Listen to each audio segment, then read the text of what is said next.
मेरे स्कूल में ऐसे कई लड़के थे जिनके पास एक अच्छी बॉडी थी, अच्छे ग्रेड्स थे और अच्छे लुक्स थे, लेकिन फिर भी उन पे वैसी रिस्पेक्ट और वैसी बैडेस्ट पर्सनैलिटी नहीं थी जो हमारी क्लास के एक सिंपल से लड़के में थी। बगैर किसी अच्छी बॉडी के, बगैर किसी अच्छे फैमिली बैकग्राउंड के और बगैर किसी बदमाश गैंग के उसकी पर्सनैलिटी अपने आप में ही इतनी सॉलिड थी कि टीचर्स तक उससे बात करने में कतराते थे। किसी लड़के में इतनी हिम्मत नहीं होती थी कि वो उसे कुछ भी कह पाए। उस एक बंदे ने अपनी पूरी क्लास को कंट्रोल किया हुआ था। आखिर कैसे एक सिंपल सा लड़का इस लेवल तक कैसे पहुंच सकता है, और इसी का जवाब आज मैं तुम्हें इस वीडियो में दूंगा, क्योंकि पिछले 5 सालों में मैंने हर उस चीज को जाना और प्रैक्टिकली खुद पर अप्लाई किया है जो तुम्हें क्लास के एक नाइस इनोसेंट लड़के से एक पावरफुल और अनटचेबल स्टूडेंट बना सकती हैं। लेकिन ये सब तभी पॉसिबल होगा जब तुम उस नाइस पर्सनैलिटी और टॉक्सिक मोरालिटी जो तुम्हें इस सोसाइटी ने सिखा रखी है उसको साइड में फेंकोगे, क्योंकि अब तुम एक आम स्टूडेंट नहीं बल्कि अपने पूरे सर्कल में एक पावरफुल लीडर बनने वाले हो। सबसे पहले हम फाउंडेशन बनाएंगे और उसके बाद हम उन पिलर्स को डिस्कस करेंगे जो इस वीडियो का मेन टॉपिक है। नाउ फर्स्ट ऑफ ऑल कुछ पर्सनैलिटी ट्रेट्स जो तुम में हरगिज नहीं होने चाहिए, और हाँ, अगर कोई ट्रेट तुम में नहीं है तो तुम सिंपली उस पार्ट को स्किप कर सकते हो। तुम्हारा भी ऐसा कोई ना कोई दोस्त होगा जो हर बात पर कॉमेडियन बन जाता है। वो सबको हंसाने में लगा रहता है, ये सोचकर कि लोग जितना हंसेंगे उतना उसे पसंद करेंगे। टेम्पररीली बंदे को इम्पोर्टेंस मिलेगी भी, लेकिन जिस दिन उसका कोई सीरियस मैटर होगा कोई उसकी नहीं सुनेगा, क्योंकि लोगों के दिमाग में उस बंदे की वैल्यू पहले ही 0 हो चुकी होगी। दूसरी गलती है उधार की पावर लेना।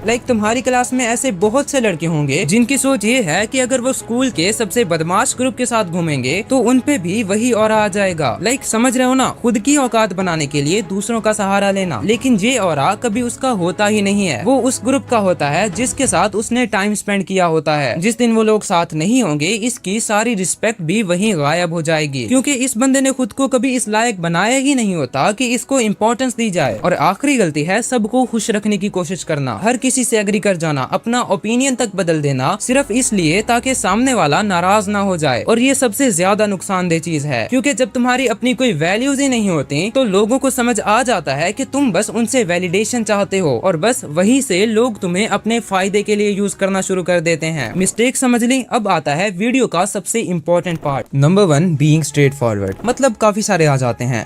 कुछ लोग होते हैं जो हर बात पर एक्सप्लेनेशन देने लग जाते हैं। उन्होंने किसी के साथ कोई छोटा सा मजाक कर दिया तो फिर उसे एक्सप्लेन करने लग जाएंगे कि नहीं तुम गलत समझ रहे हो, मेरा वो मतलब नहीं था। टीचर ने पूछा होमवर्क क्यों नहीं किया तो तुम एक्सप्लेन करने लग गए कि सर नहीं, वो कल एक्चुअली मेरी तबीयत खराब थी, या मैं घर से बाहर था, या ये वो। जितना ज्यादा तुम एक्सप्लेन करोगे उतना ही तुम गिल्टी और कमजोर लगोगे। सीधा कह दो कि सर आज मैंने होमवर्क नहीं किया, क्योंकि कई बार पनिशमेंट छोटी होती है लेकिन तुम्हारे बेतुके एक्सक्यूजेस उसे और ज्यादा बढ़ा देते हैं। जो बंदा कॉन्फिडेंट होता है उसे किसी को कुछ जस्टिफाई करने की जरूरत नहीं होती, सीधी बात करो और अगला बंदा खुद ही समझ जाएगा। Number 2, being independent. किसी से भी बार बार हेल्प ना मांगो। 1-2 बार जरूरत पड़ गई कोई नहीं, चलता है, लेकिन बार बार किसी से मदद मांगना पेन, पेपर शीट, इंक और बाकी सब चीजें, ये सब तुम्हें हरगिज नहीं करना। इससे क्लास तुम्हें सिर्फ एक इरिटेटिंग लड़का समझ लेती है और इंटेंशनली तुमसे दूर भागने लगती है। Number 3, don't attach.